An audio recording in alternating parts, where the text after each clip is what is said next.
বাঙালির 25শে বৈশাখ মানে একটাই কথা, রবীন্দ্রনাথ ঠাকুরের জন্মদিন।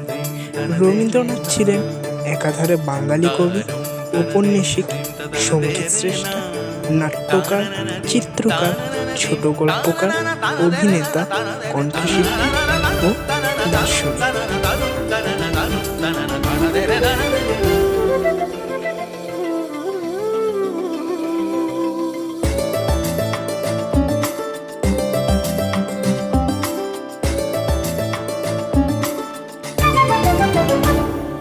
মনোমর মেঘের সঙ্গী